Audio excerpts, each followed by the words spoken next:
نعم.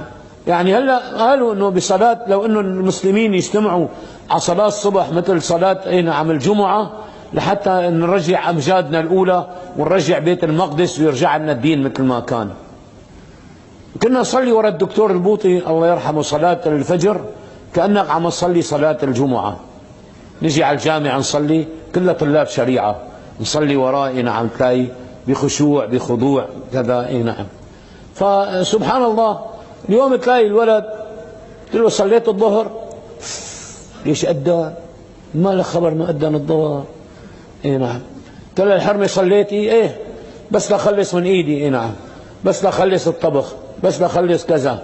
بتلاقي راحت عليها الصلاة. كمان إذا كانت نطفت من العادة الشهرية يوم الثلاثاء فرضا، شو بتقول؟ الخميس نحن الحمام نتحمم.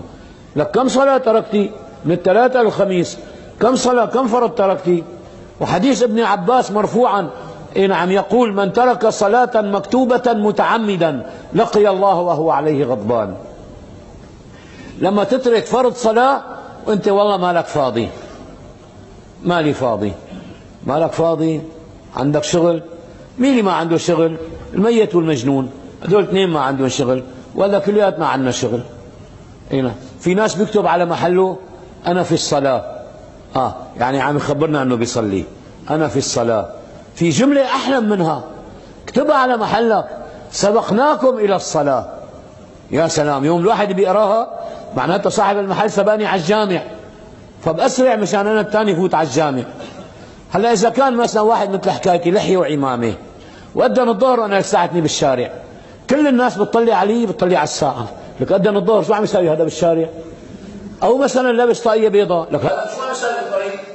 هذا المفروض يكون بالجامع. نعم. فلذلك تلاقي سبحان الله مواضيع الصلاة نعم يعني فيها استهانة من الناس. ليش ركن الصلاة رايح نعم هيبته من قلبنا؟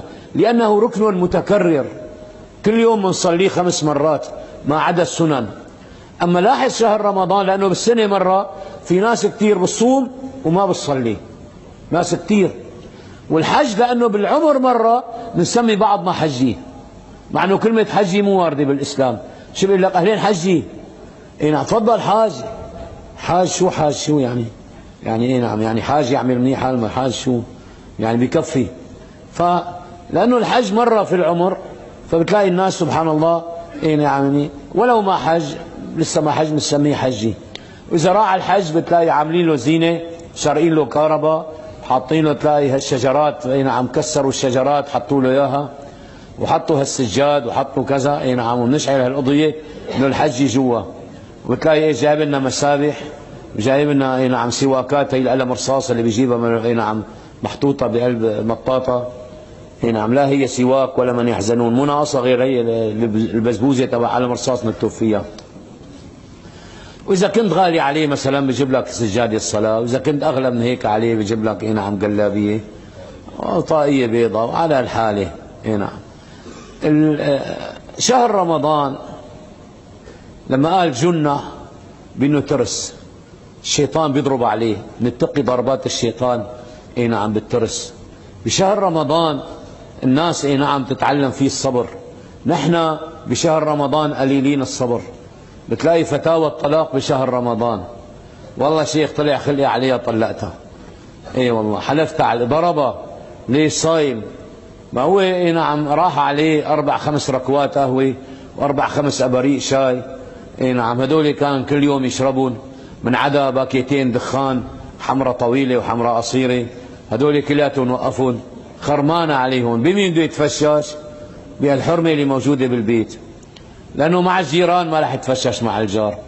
بإمكانك بلحظة واحدة بتزعي الحارة، بلحظة بتزعي الحارة، بس ما فيك تصالحهم ولا ب10 سنين. بلحظة واحدة بتطلع بالسب أخت الحارة من أولها لآخرها، ما عاد حدا يحاكينا بقى، تعال صالحهم ما بيرضوا. أما هي الدرويشة أبوكي أمك أهلك نعم سكتت، شو بدها تعمل؟ وين بدها تروح؟ شو بدها تساوي؟ نعم. اليوم واحدة تلاقي تبعت لي على التواصل الاجتماعي زوجها محردة نعم صار لها أشهر طويلة، ومن عدا الضرب، من عدا السب، من عدا الإهانة، من عدا نعم يعني هي سبحان الله يعني هي مفشت خلقك يعني.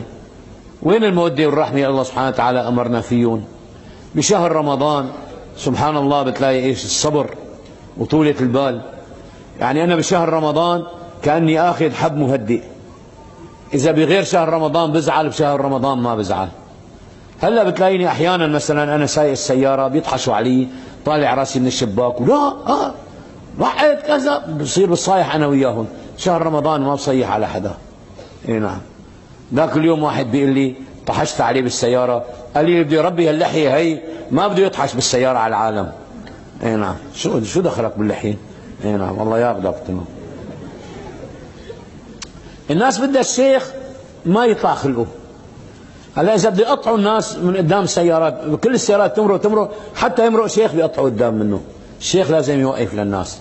الشيخ لازم اي نعم انت شيخ. لك شو يعني شيخ؟ يعني يتاكل حقي اذا شيخ يعني. مين قال لك انه اي نعم اذا كنت شيخ تسمع مسبتك وبتسكت؟ ابدا.